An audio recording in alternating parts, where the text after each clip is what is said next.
What's up guys, it's Jordan here from Coin Bureau, and in today's video I'm going to be showing you how to use the trailing stop to make sure that you are locking in the maximum possible gains that you can on your trades. This really is one of my all-time favorite features to use in trading when it comes to stop loss, and one of my favorite things about the Bybit platform, although it can be found on some other exchanges. It can help you to manage your risk and lock in higher gains through using a little bit of automation.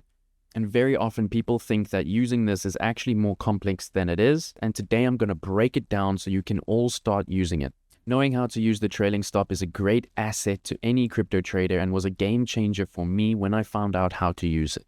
We're going to be having a look at what is a trailing stop, how it can be used for higher gains and higher win rate, and of course how it works and how to activate it using all of the different parameters.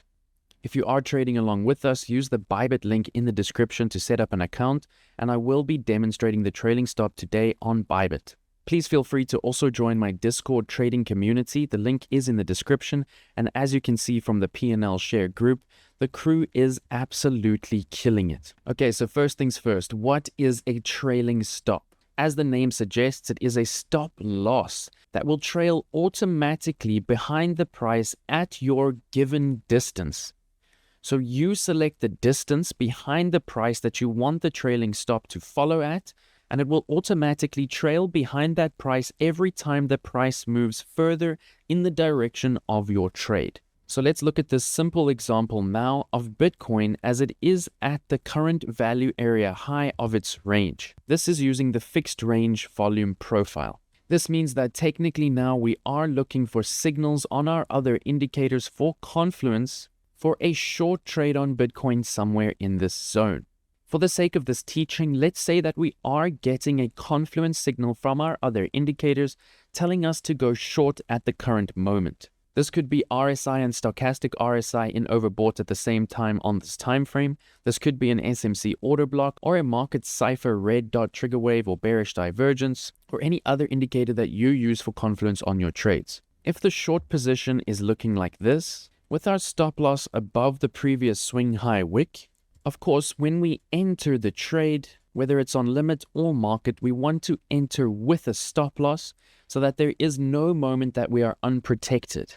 I always recommend here on Bybit to make sure that when you are entering your trade, you enter with a stop loss level. The take profits are less important. You can always go put them in at a later time, but I would recommend opening your trade with an initial stop loss in case you lose internet connectivity, and you should never be getting liquidated. So once you are in your trade, you can go ahead and set your take profit limit orders. You can do this in a number of different ways depending on what you prefer. One of the best ways, in my opinion, is to use the fib retracement tool. There is a tutorial on this on my personal trading channel, so check it out. And this allows us to find very nice high probability take profit levels to set our limit orders for our gradual take profits. Now is when it gets interesting, when we start to understand how to use the trailing stop. And there are three major different ways of doing this. The first way is to set your trailing stop at the open of your trade, at the level of your stop loss. So if you do this, you open the trade here with your stop loss here, and you also set your trailing stop at that same distance. Then as you go into profit, your trailing stop will trail behind that price at the same distance. And remember, it only moves in the positive direction of the trade. So if price moves down this much, your stop loss will also move down that much. And then if price reverses and goes up, it will hit your trailing stop. And this is the main idea behind the trailing stop. It is especially useful for scalpers and trend following, but it really can be used on all styles of trading. The second major way to use the trailing stop is to drop it in manually when you want to remove all risk and when you have taken a decent amount of profit off the trade.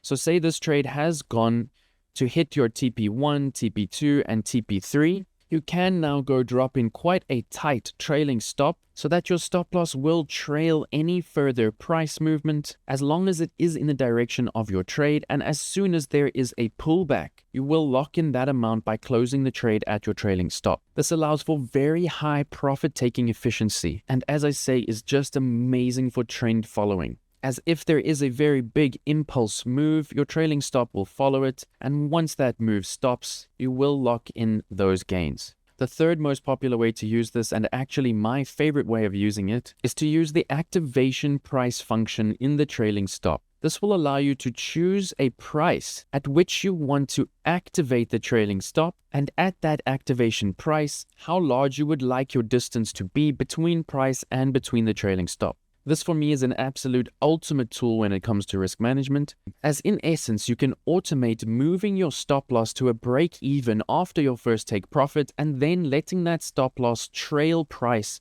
from then on. This ensures a risk-free trade at your first take profit without you having to be on the charts at that moment to move your stop loss to break even. And as the trade goes in your favor, it also allows you to lock in a stop that trails the price. What I will usually do here is I will take a 1-to-1 risk to reward ratio from my stop loss, find that price, and at that price, I will set the activation price for my trailing stop to be placed above break even with a little bit of buffer for fees. Then in the trade, when price hits that level, the trailing stop will activate and appear. And of course, if price retraces, it will close the trade in a profit. And if price continues further, the trailing stop will follow along with it. So this is helping you to manage your risk better in two major ways. It's allowing you to lock in higher gains as the trade moves in your favor for if or when the trend turns around. It's also allowing you to automate placing your stop loss into profit,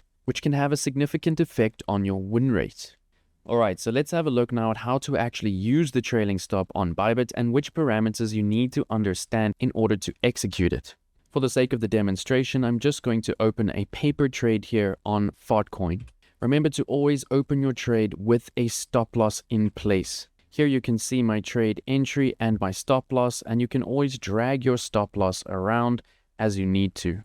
Alright, so now we are in the trade. Come to your trailing stop right here in the open positions section and click add. The main thing to understand here first is that you can set it by distance or by rate. By distance is the amount of actual price between price and where you want your trailing stop to follow. It seems complicated, but it's really not.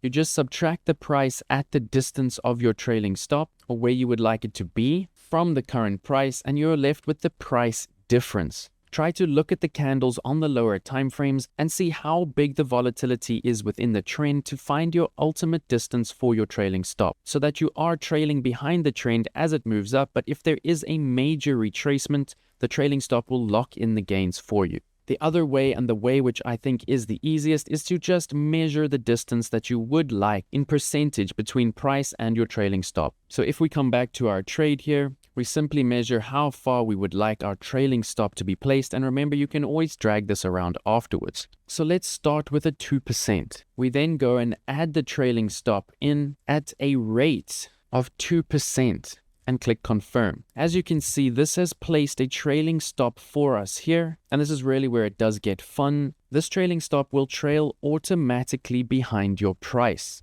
As you can see here, this is the trailing stop, and it is following now automatically as the price drops according to the distance at which I've dropped it into the chart. It will keep following at this distance to any new maximum that the price reaches on that trend.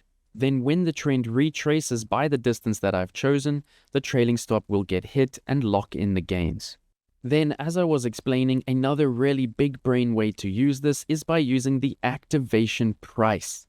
This is the price at which your trailing stop will activate. You don't have to use this feature, but it can be very useful for automating when you bring your stop loss to break even, if you do want this to be a trailing stop. You might even choose to do this after your second or third take profits, which really helps you lock in the maximum amount of gains you are pulling out of a trade in any eventuality. I usually do this at my first take profit. Especially for scalpers, you might want to do this at your first take profit so that you are taking all risk off the table and then following with your take profit behind the trend that you are scalping. This is very simple to use. You choose the activation price at which you would like the trailing stop to be implemented, as well as the distance behind that price. I really hope this has been useful in shedding some light on the trailing stop. It's really not as complicated as you might think. It's so easy to use and it is so useful. Please let me know any questions that you have in the comments. As always, try to backtest this using paper trades or demo first in case you make any mistakes, and always play from a position of power and strength.